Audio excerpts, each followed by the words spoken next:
Shalom Bapak Ibu.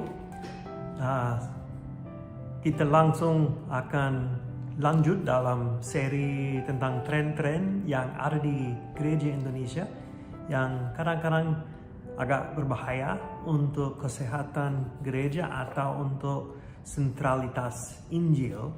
Nah, untuk sesi ini itu dibagi dalam beberapa bagian karena ini agak panjang lebar. Jadi untuk sesi yang pertama, saya mau berdiskusi beberapa hal yang bisa diambil dari Matius pasal 23 tentang tren aparatur agama dan kemunafikan. Jadi seperti pakaian-pakaian agamawi yang kita pakai dalam gereja yang mungkin bisa menjadi tren yang bisa mengalihkan atau menggeser konsentrasi kami atau sentralitas Injil dalam gereja. Nah, sebagai pendahuluan, pada tahun 2000, kira-kira 2000-an, ya, ada sebuah acara terkenal yang mengejutkan di televisi umum di Amerika Serikat, namanya Antique Roadshow. Atau roadshow barang antik. Dalam acara tersebut, orang-orang membawa barang-barang yang mereka yakini sebagai barang antik dan kurator berlisensi serta kolektor barang antik akan memberikan nilai pada setiap barang yang dibawa. Terkadang nilainya sangat besar, seperti $25.000 untuk sebuah selimut tua atau $10.000 untuk sebuah kursi goyang. Yang tidak disadari oleh pemiliknya adalah bahwa kursi itu juga merupakan kursi goyang George Washington, presiden pertama di Amerika Serikat. Yang kita tidak lihat adalah ratusan barang yang tidak berharga, barang-barang yang tidak terlalu bernilai. Seseorang mungkin pernah menonton pertunjukan sebelumnya dan melihat sebuah barang bernilai tinggi yang mirip dengan apa yang mereka pikir mereka miliki. Tetapi ketika mereka mengambilnya, mereka menyadari bahwa itu bukanlah barang yang asli, barang antik yang asli. Dengan kata lain, barang tersebut mungkin terlihat berharga, tapi sebenarnya tidak. Salah satu tren yang mematikan bagi gereja adalah ritual-ritual, ornamen-ornamen agama tanpa realitas rohani di dalam hati. Para pendeta yang mengenakan jubah dan rantai dan yang menyampaikan khotbah-khotbah yang menarik tetapi tidak memiliki hubungan dengan Kristus di dalamnya. Agama yang kosong seperti ini seekor ular mematikan yang saat ini sedang merayap di banyak mimbar dan bangku gereja kita. Kita memerlukan benda-benda yang asli di dalam gereja. Saya tidak membahas mengenai banyaknya perabotan antik yang baru. Kita memerlukan orang-orang di dalam gereja yang merupakan benda asli. Apa yang mereka nyatakan di luar mencerminkan nilai kerajaan Kristus yang ada di dalam hati mereka. Kita memerlukan kehidupan rohani yang tersembunyi dari setiap pengikut Kristus adalah sesuatu yang asli, tidak berkarat. Pada bagian ini, kita akan memulai serangkaian refleksi dari Matius pasal 23 yang akan dibagi menjadi dua bagian besar, dan untuk presentasi ini dalam YouTube beberapa bagian di bagian lain. Saya tidak pasal ini atau saya tidak mau sesi ini terlalu panjang, itu kenapa itu dibagi. Kita akan menganalisa kecaman Yesus terhadap orang-orang Farisi dan menerapkannya dalam kehidupan kita, dan bagaimana kecaman ini mencerminkan tren-tren yang ada dalam gereja saat ini. Pasal ini dimulai dengan pendahuluan di ayat yang pertama sampai 12. Lalu diikuti oleh 7 kecaman, di mana Yesus secara spesifik menantang ahli-ahli Taurat dan orang-orang Farisi tentang kemunafikan dalam kehidupan dan pelayanan mereka. Dorongan utama dari pasal 23 berkaitan dengan pendekatan fundamental terhadap kehidupan beragama. Sikap yang dikecam dalam pasal ini merupakan sikap keragaman lahiriah, yaitu perhatian yang terlalu rinci terhadap aturan dan peraturan, tetapi gagal melihat apa yang menjadi prioritas Tuhan.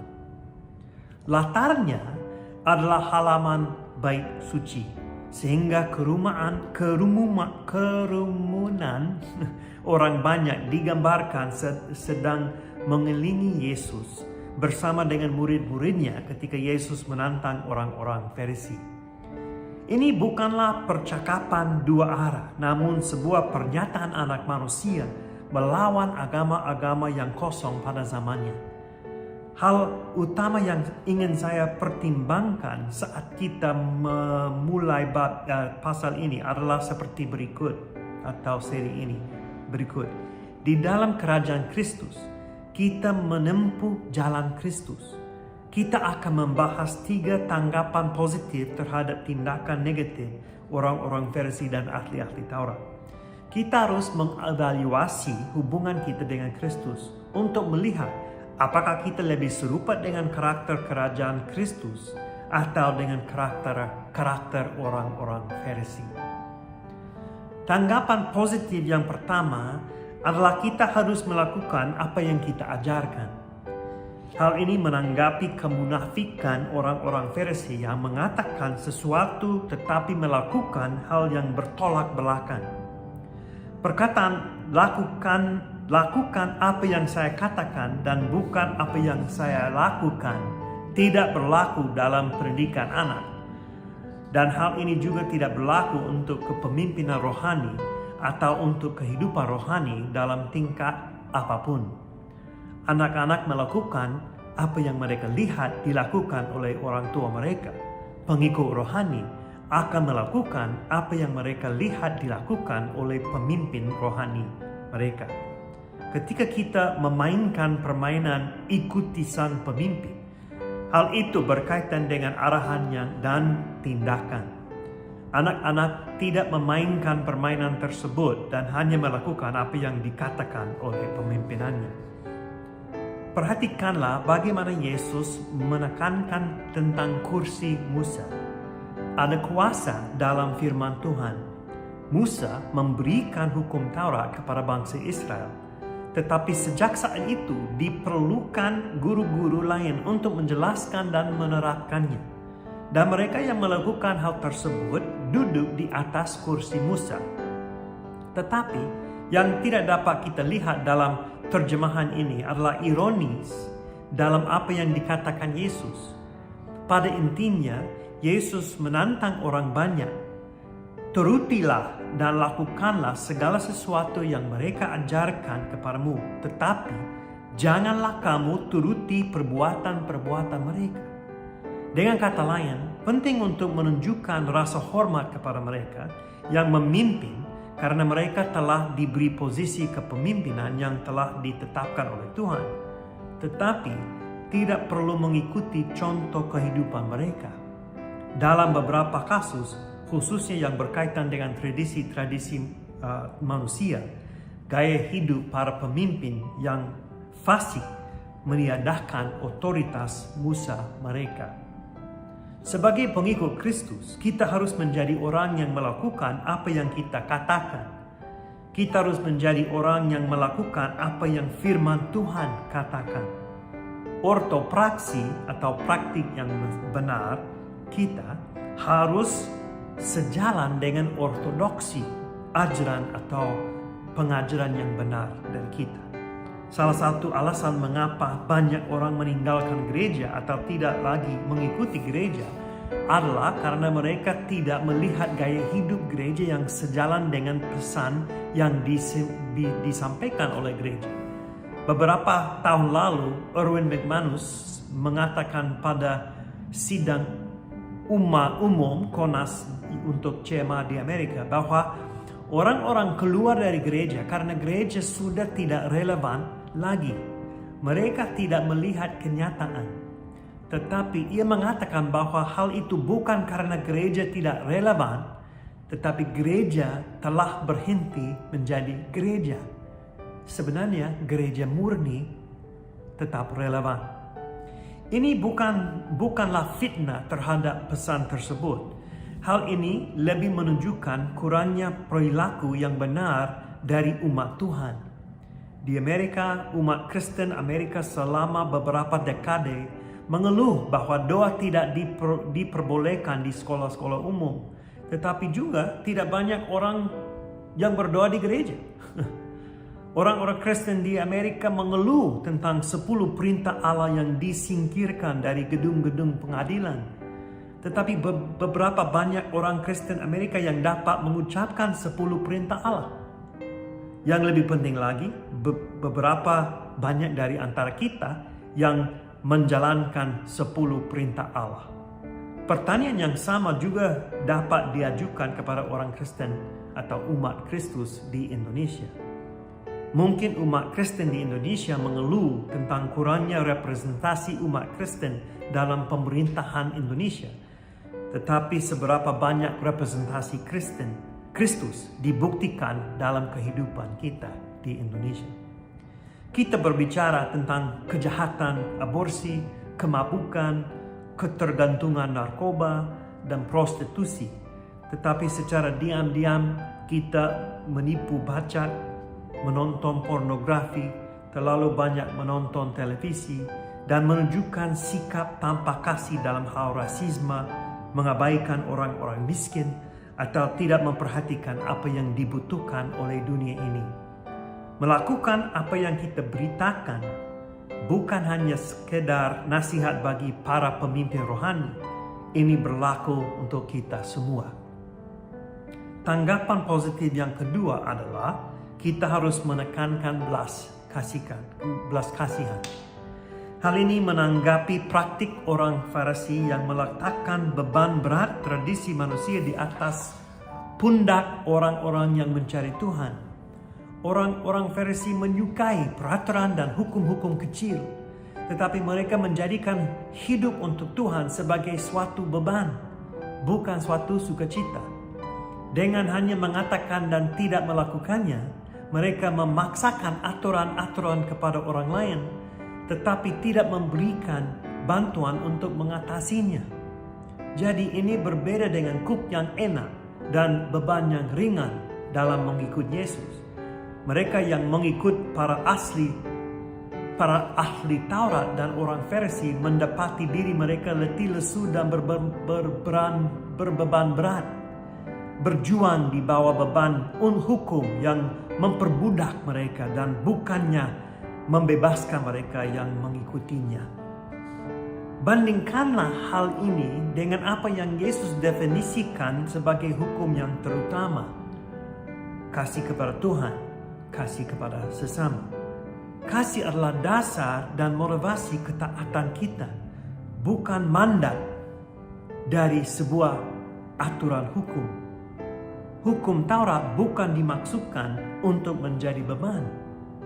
Hukum Taurat dimaksudkan untuk menyingkapkan dosa kita dan mengarahkan kita kepada Tuhan untuk mendapatkan belas kasihan. Para pemimpin agama mengambil hukum Taurat dan menambahkan semua tradisi manusia mereka untuk memenuhi harapan manusiawi mereka. Akibatnya, orang-orang Farisi jarang berbaur dengan orang lain karena mereka beranggapan bahwa mereka orang najis. Orang-orang Farisi tidak tertarik akan belas kasihan. Mereka tertarik pada timbangan. Mereka merasa mereka telah memenuhi standar, tetapi mereka bahkan tidak melakukan apa yang mereka ajarkan. Tuhan memanggil kita untuk melakukan belas kasihan secara teknis, Belas kasihan berarti menahan penghakiman dari orang yang layak mendapatkannya. Ketika seorang hakim menunjukkan belas kasihan, ia menahan hukuman walaupun terdakwa terbukti bersalah. Ketika seorang tentara menunjukkan belas kasihan, ia tidak membunuh musuh yang telah melewati batas dan mungkin sudah membunuh beberapa rekannya.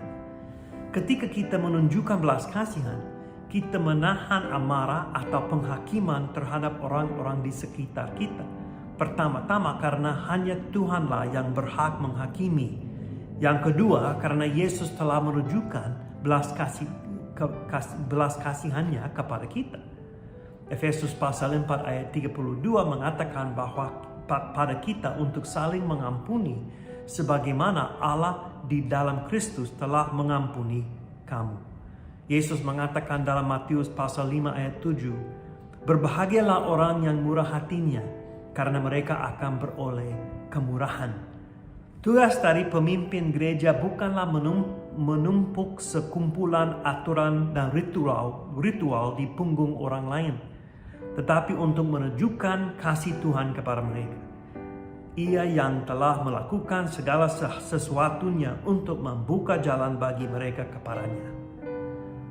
Tanggapan positif yang ketiga adalah bahwa kita harus mencari kehormatan dan kemuliaan Tuhan, bukan diri kita sendiri. Tuduhan terakhir yang Yesus berikan kepada orang-orang Farisi adalah bahwa praktik keagamaan mereka dilakukan untuk mendapatkan persetujuan dari orang lain dan bukan dari Tuhan.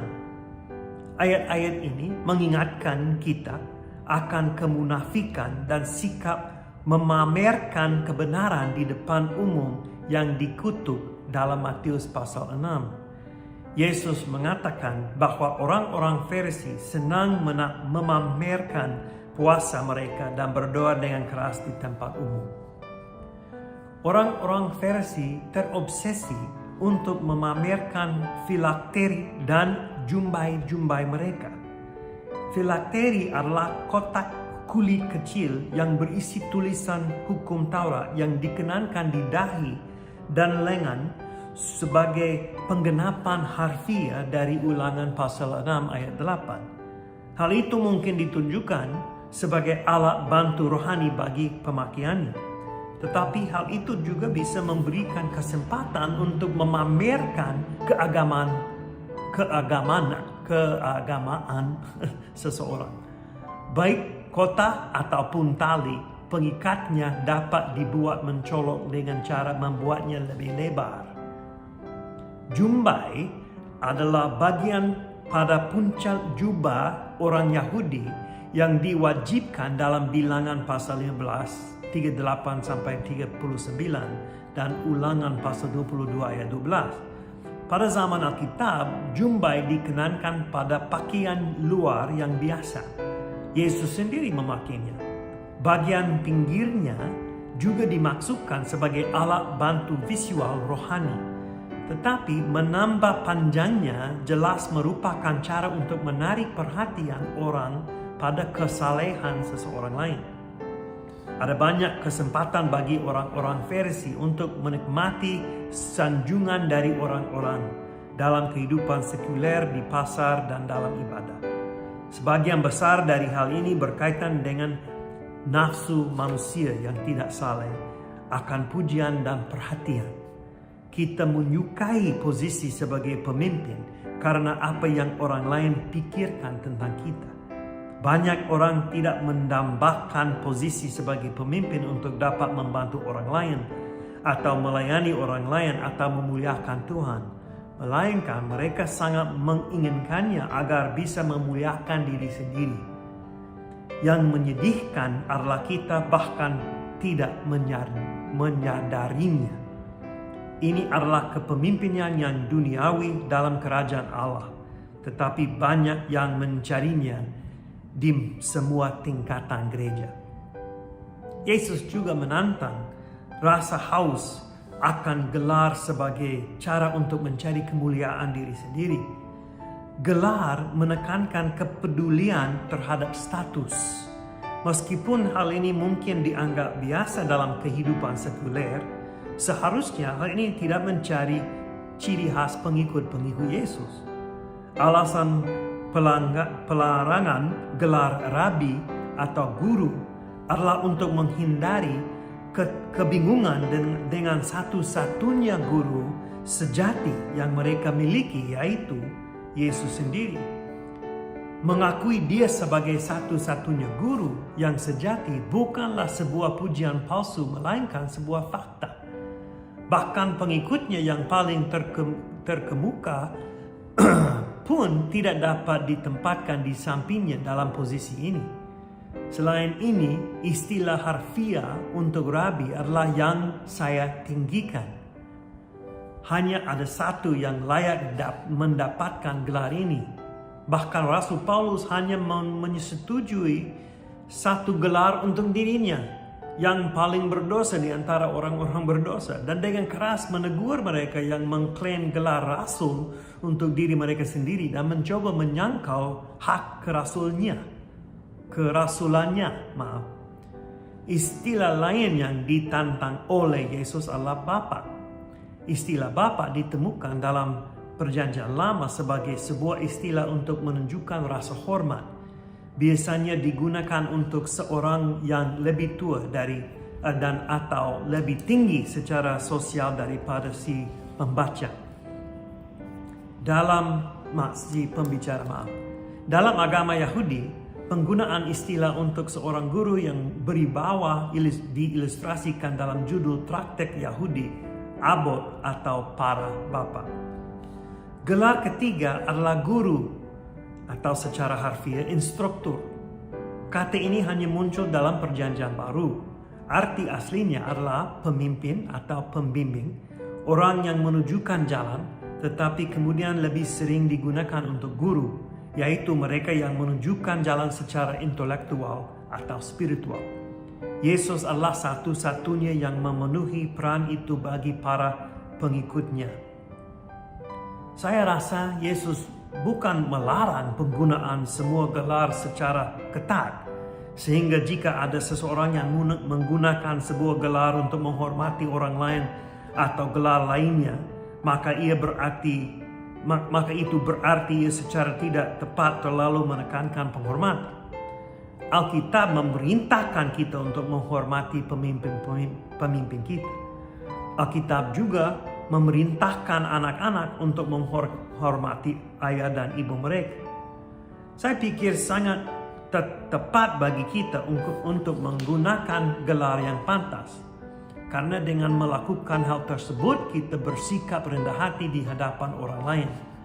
Masalahnya muncul ketika kita sendiri mulai menuntut penggunaan gelar tersebut karena kita merasa diri kita begitu penting. Yesus ingin agar murid-muridnya berbeda. Benar, kepemimpinan yang saleh adalah kepemimpinan yang rendah hati dan berorientasi pada pelayanan. Mereka yang berada di gereja, yang ingin menjadi pemimpin di gereja untuk tujuan memperoleh kekuasaan atau kedudukan, menghujat nama Tuhan. Namun sayangnya hal ini sering terjadi.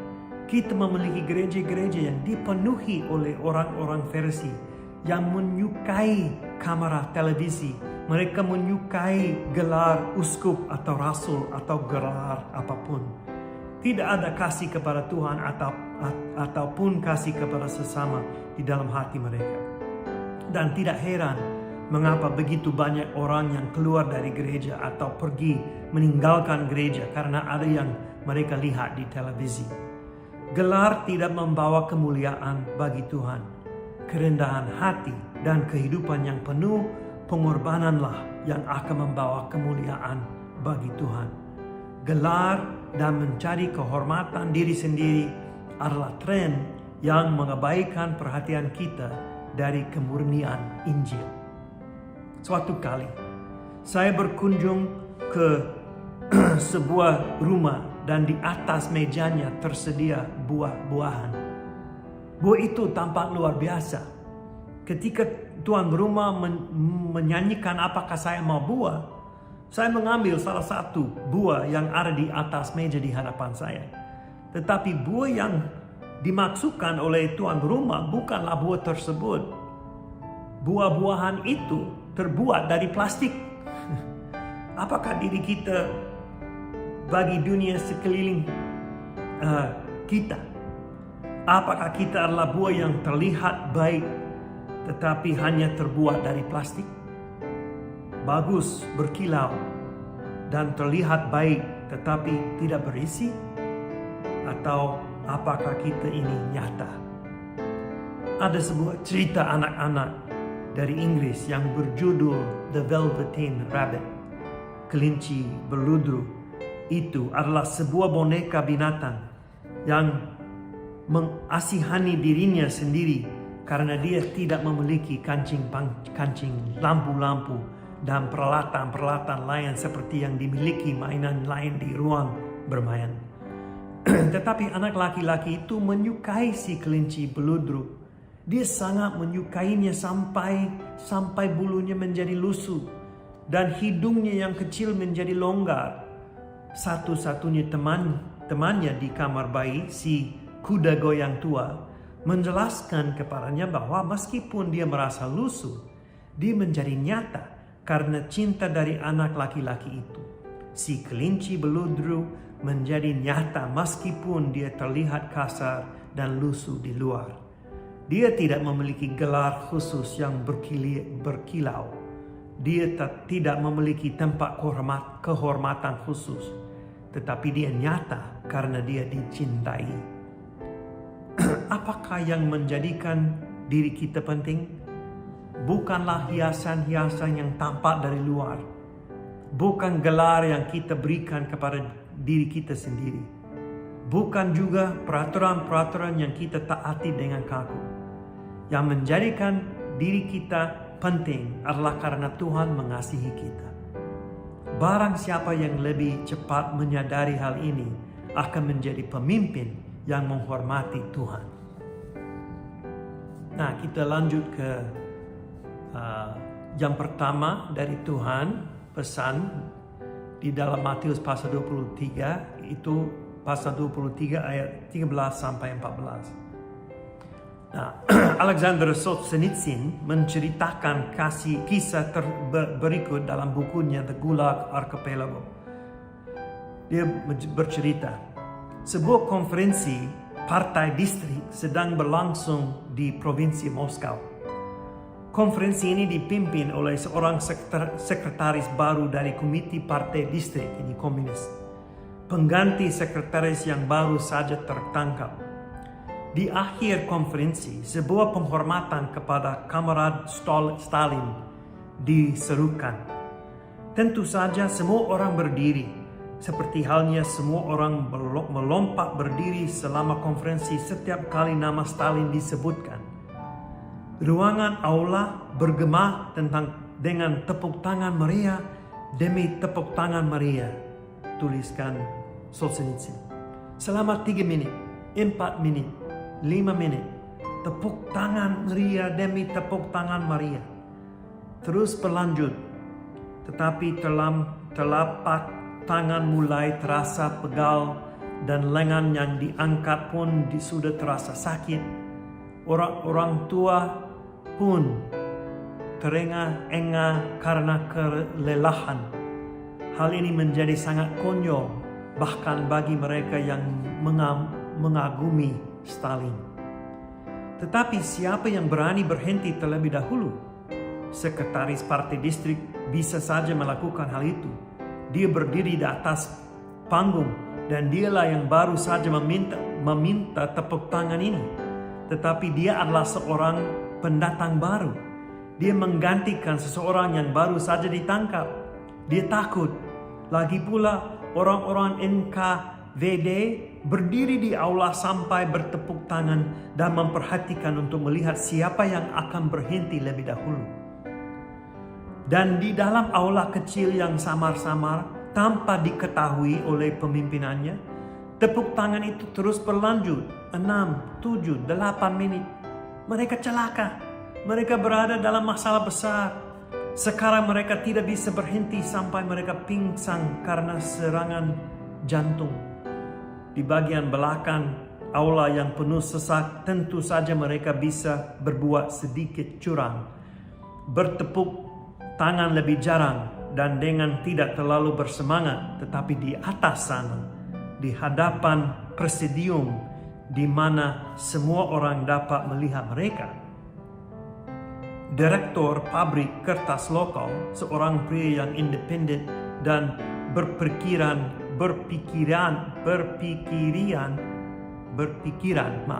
kuat, berdiri bersama presidium, sadar akan semua kepalsuan dan segala kemustahilan dari situasi tersebut. Ia terus bertepuk tangan. 9 menit, 10. Dengan sangat menderita, ia melihat ke arah sekretaris komite partai distrik. Tetapi sekretaris itu tidak berani berhenti. Ini gila. Sampai semua orang harus terjatuh. Dengan antusiasme pura-pura di wajah mereka, sambil saling memandang dengan harapan yang samar, para pemimpin distrik terus bertepuk tangan sampai mereka terjatuh di tempat mereka berdiri. Sampai mereka dibawa keluar aula dengan tandu. Meskipun demikian, mereka yang tertinggal tetap tidak goyah. Kemudian, setelah 11 menit, direktur pabrik kertas memasang ekspresi serius dan duduk di kursinya. Dan keajaiban pun terjadi.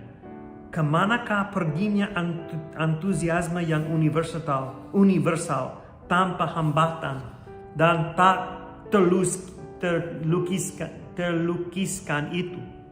Karena seorang pria, semua orang berhenti dan duduk. Mereka telah diselamatkan. Si tupai cukup pintar untuk melompat dari jalan putarnya. Tetapi itulah cara mereka menemukan siapa orang-orang yang independen. Dan itulah cara mereka melenyapkan orang-orang itu. Pada malam yang sama, direktur pabrik tersebut ditangkap. Mereka dengan mudah menjatuhkan hukuman 10 tahun kepadanya dengan dalih sesuatu yang sangat berbeda. Tetapi setelah menandatangani formulir 206, dokumen akhir interogasi, interrogatornya mengingatkan dia, jangan pernah menjadi orang pertama yang berhenti bertepuk tangan. Nah, ini adalah sebuah contoh kemunafikan demi menyelamatkan nyawa seseorang di hadapan seorang tiran yang jahat. Dalam sesi ini kita akan membahas kemunafikan hanya demi untuk membuat orang lain terkesan dan bukan untuk Sang Raja Maha Kudus di bumi. Banyak orang di dalam gereja berdiri memuji Tuhan. Mengapa kita memuji Tuhan? Agar terlihat mengesankan? Atau apakah kita memuji Yesus Kristus karena kita sungguh-sungguh berkomitmen kepadanya? Yesus bukanlah diktator yang kejam yang menunggu siapa yang akan berhenti bertepuk tangan. Yesus adalah Raja segala raja yang berdaulat, kudus, dan baik hati, yang mengutus kita ke dunia untuk mewakilinya. Ketika kita dengan sungguh-sungguh mewakilinya dan menjalankan hidup seperti Kristus di hadapan orang lain, maka kita memberikan undangan terbuka bagi orang lain untuk masuk ke surga. Ini adalah kerohanian sejati. Seperti yang telah kita bahas di atas, dalam Matius pasal 23, bahasa dan perkataan Yesus kepada orang-orang Farisi dan ahli-ahli Taurat sangatlah keras. Ia tidak menahan diri dalam mengucapkan kecamanannya dan menyingkapkan kemunafikan mereka kepada semua orang yang mendengarkan. Ini adalah kecaman yang pertama dari ketujuh kecaman. Dan banyak versi bahasa Inggris dari Matius pasal 23 ayat 14 tidak tercantum. Ayat 14 termasuk dalam naskah yang dianggap paling akurat. Ayat ini ditemukan dalam Markus 12 ayat 40 dan Lukas pasal 11 ayat 47, dan mungkin ditambahkan oleh para ahli Taurat di kemudian hari untuk menyesuaikannya dengan ayat-ayat ini. Kemungkinan bahwa ayat ini adalah asli juga kecil, karena ayat ini akan membuat pasal ini memiliki 8 kecaman, bukan 7, yang merupakan angka yang lebih lengkap dan khas. Pada bagian ini kita akan membahas apa yang Yesus katakan dalam ayat yang ke-13. Ada 2 karakteristik kerohanian yang muncul dalam diskusi ini ketika kita membandingkannya dengan kerohanian orang Farisi dan ahli Taurat. Karakteristik pertama dari kerohanian yang sejati adalah menjauhi setiap bentuk kemunafikan. Kemunafikan merupakan istilah umum yang biasa digunakan di dalam kitab Matius. Yesus menyebut orang-orang Farisi sebagai orang munafik dalam Matius pasal 6 ayat 2. Kata ini pada awalnya berarti seorang aktor teater. Kata tersebut mengandung makna ketidaktulusan.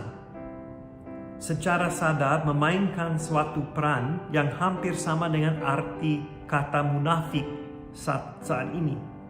Tetapi secara umum fokusnya bukanlah pada usaha menipu yang dilakukan secara sadar, melainkan pada perspektif atau pemahaman akan nilai-nilai yang salah yang membuat orang-orang munafik tidak bisa melihat sesuatu sebagaimana Tuhan melihatnya. Mereka bukan penipu, melainkan orang yang menipu diri sendiri. Beberapa orang mengatakan bahwa gereja dipenuhi dengan orang-orang munafik. Oleh karena itu mereka tidak mau pergi ke gereja. Hal ini mungkin benar untuk sebagian gereja, tetapi seharusnya tidak demikian. Tidak seorang pun dari kita yang seharusnya menjadi orang munafik. Karena jika demikian, kita tidak akan mendapat bagian dalam kerajaan surga. Apakah kita hanya bersandiwara dalam mengikut Tuhan? Apakah semua yang dilakukan di hadapan jemaat hanyalah sebuah sandiwara? Kadang-kadang kemunafikan kita membuat kita terjebak dalam situasi yang sulit. Pada suatu hari yang sangat panas, ketika mereka sedang kedatangan tamu untuk makan malam, ibu meminta Johnny yang berusia 4 tahun untuk mengucapkan doa syukur. Tetapi dia bilang, tapi saya tidak tahu apa yang harus saya katakan. Anak laki-laki itu mengeluh. Oh, katakan saja seperti apa yang kamu dengar dari saya, jawab ibunya. Dengan taat, anak laki-laki itu menundukkan kepalanya dan berumam, ya Tuhan, mengapa saya mengundang orang-orang ini di hari yang panas seperti ini? Nah, hal-hal ini seperti ini mungkin membuat kita tersenyum, tetapi kemunafikan tidak membuat Tuhan tersenyum. Kemunafikan adalah sebuah hal yang serius yang membuat kita meyakinkan diri sendiri bahwa kita baik-baik saja, tetapi pada akhirnya kita tidak dapat masuk ke dalam kerajaan surga. Kemunafikan di dalam gereja sama seperti penyakit menular. Satu orang berusaha untuk membuat yang lain terkesan dengan kebenaran lahiriannya, dan orang lain pun ingin menjadi sama seperti itu. Hal ini sama seperti gangren yang mencekik kehidupan rohani dan vitalitas gereja, serta berbau sangat busuk. Setiap pengunjung yang datang dapat segera mengetahuinya dan tidak mau kembali lagi ke gereja tersebut, atau bahkan tidak akan pernah lagi kembali ke gereja manapun. Kerohanian yang sejati menjauhkan diri dari setiap bentuk kemunafikan, karena kerohanian yang sejati didasarkan pada kerendahan hati. Kemunafikan didasarkan pada kesombongan. Kerohanian yang sejati didasarkan pada keinginan untuk memuliakan Tuhan. Kemunafikan didasarkan pada keinginan untuk memuliakan diri sendiri. Kerohanian yang sejati didasarkan pada pencarian untuk mengenal Kristus. Kemunafikan didasarkan pada pencarian untuk dikenal oleh manusia. Kerohanian yang sejati didasarkan pada harapan agar sesuatu hari nanti mendengar Tuhan berkata, "Baik sekali perbuatanmu itu, hai hambaku yang baik dan setia." Kemunafikan didasarkan pada harapan agar suatu hari nanti mendengar manusia berkata, "Kamu orang yang sangat rohani." Kemunafikan sama seperti memakai lipstik pada seekor babon. Anda bisa memakainya sebanyak yang Anda mau, tetapi babon itu tetap saja jelek. Kerohanian yang sejati menjauhkan kita dari kemunafikan, karena kemunafikan mewakili segala sesuatu yang bertentangan dengannya. Karakteristik yang kedua dari kerohanian yang sejati adalah membukakan pintu bagi orang lain untuk masuk ke surga. Kerohanian yang sejati seperti kunci hati seseorang. Jika mereka melihatnya dalam kehidupan orang lain, kemungkinan besar mereka akan menanggapi pesan kita dengan baik. Yesus berkata, "Demikianlah hendaklah terangmu bercahaya di depan orang, supaya mereka melihat perbuatanmu yang baik dan memuliakan Bapamu yang di surga." Perbuatan baik kita yang dilakukan dengan kekuatan dan kuasa Kristus akan menarik orang lain kepada Allah. Ketika orang melihat kenyataan dalam diri kita yang tidak mereka miliki, mereka akan tertarik. Seorang rekan profesor di Universitas Toledo pernah bertanya kepada saya, "Mengapa Anda selalu tersenyum?" Saya tidak berpikir bahwa saya berkeliling dengan menggunakan senyum plastik di wajah saya. Tetapi saya berharap apa yang diperhatikan oleh profesor itu adalah sukacita yang berasal dari hubungan dengan Kristus. Hal ini mungkin tidak terlihat dari luar atau dipaksakan, tetapi itu tetap tampak karena Anda tidak bisa menyembunyikan terang. Ketika terang Yesus benar-benar bersinar melalui diri kita, terang itu akan bersinar di dalam kegelapan orang dan orang-orang akan tertarik pada terang itu. Tidak demikian halnya dengan orang-orang Farisi. Yesus mengecam orang-orang Farisi karena mereka menutup pintu-pintu kerajaan surga bagi manusia. Sebagai penjaga kehendak Allah yang dinyatakan dalam hukum Taurat, ahli-ahli Taurat dan orang-orang Farisi memiliki tanggung jawab untuk membantu orang lain hidup sesuai dengan kehendak Allah. Sebaliknya, pengajaran dan teladan mereka telah menjauhkan orang-orang dari kerajaan surga, dan diri mereka sendiri juga gagal menemukan jalan yang benar untuk masuk ke dalamnya. Peringatan ini sangat tepat untuk hari ini, masa kini. Pikirkanlah tentang berapa banyak pendeta dan guru di luar sana yang menutup pintu kerajaan Allah bagi manusia karena kemunafikan dan pujian mereka terhadap diri sendiri. Yang menyedihkan adalah mereka tidak menyadarinya. Mereka adalah penggenapan dari Matius pasal 7. "Tuhan, Tuhan," seru mereka, dan Yesus menjawab, "Aku tidak pernah mengenal kamu." Bagaimana caranya kita menutup pintu kerajaan Allah bagi manusia? Ketika kita tidak melakukan apa yang kita katakan.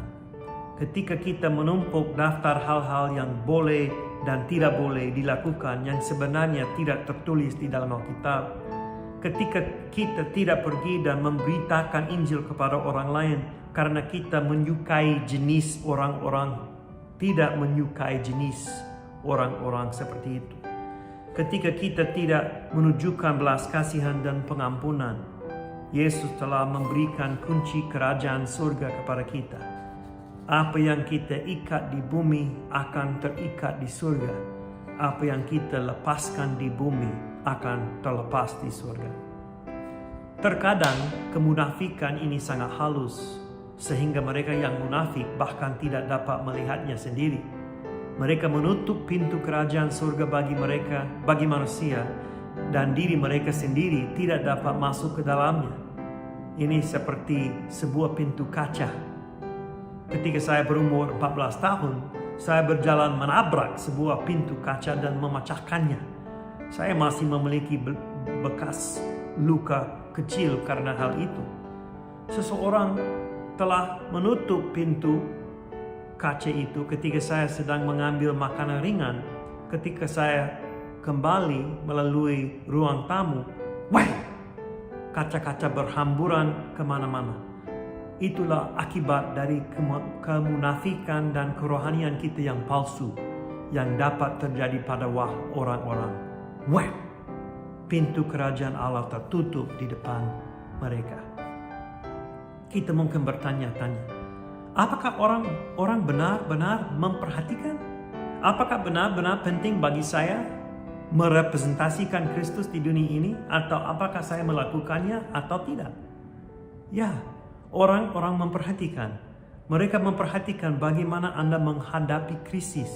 Mereka memperhatikan bagaimana Anda berbicara tentang istri dan anak-anak Anda. Orang-orang melihat apakah Anda memilih untuk melakukan pekerjaan rumah atau bekerja baik di tempat kerja, tempat olahraga, atau apapun. Salah satu cara untuk membantu diri kita sendiri dalam hal ini adalah dengan mengingat sebuah prinsip yang penting. Apakah kita melakukan apa yang kita lakukan? Semua yang kita lakukan untuk kemuliaan Tuhan? Jika kita melakukan semuanya untuk kemuliaan Tuhan, maka Tuhan akan dimuliakan dan orang-orang akan tertarik pada hal itu. Pernahkah Anda berkeliling di sebuah toko besar dan mencari eskalator untuk naik ke atas dan Anda merasa malu karena tidak dapat menemukannya? Saya pernah. Godaannya adalah naik ke atas melalui eskalator yang bergerak turun. Berjalan naik secepat mungkin di atas eskalator yang bergerak turun adalah sebuah gambaran yang baik tentang kerohanian yang dikecam oleh Yesus. Anda mungkin berpikir bahwa Anda sedang menuju ke suatu tempat, tetapi kenyataan tidak. Anda hanya berjalan di tempat atau bahkan kehilangan arah. Jika orang-orang tidak melihat eskalator itu dan hanya melihat Anda berjalan, mereka mungkin akan mengira bahwa Anda adalah seorang pejalan kaki yang baik. Anda menggerakkan lengan dan kaki Anda, bahkan Anda mungkin berkeringat, tetapi pada kenyataannya Anda tidak pergi kemanapun. Kerohanian yang sejati adalah seperti berjalan menaiki eskalator yang naik ke atas. Kita berjalan seiring dengan Roh Kudus saat Ia memimpin kita ke dalam kerajaannya dan kehidupan kerajaannya. Kita lebih tertarik untuk sampai kepada Yesus daripada bagaimana penampilan kita saat berjalan. Galatia pasal 5 ayat 25 mengatakan, jikalau kita hidup oleh Roh, baiklah hidup kita juga dipimpin oleh Roh. Roh Kudus sama seperti eskalator yang naik ke atas. Ketika kita mengikuti pekerjaan dan kehadirannya di dalam hidup kita, ini sama seperti berjalan naik di atas eskalator yang bergerak ke atas. Kehidupan rohani akan terasa jauh lebih mudah dan kita dapat mencapai tempat yang dikehendaki Tuhan dengan lebih cepat. Ketika kita memilih untuk tidak berjalan sesuai dengan pemimpin roh dan mencoba berjalan melawannya, kita akan menemukan diri kita bekerja lebih keras dan tetap tidak berhasil. Dan itu kehidupan seorang munafik. Mari kita hidup untuk kemuliaan Tuhan, untuk dilihat Tuhan, untuk memuji Tuhan. Nah, terus dalam sesi berikutnya minggu depan saya akan lanjut dengan apa yang dikatakan Yesus kepada orang Farisi, dan saya harap tren-tren kemunafikan ini tidak akan menjadi sebagian gereja kita. Tuhan memberkati.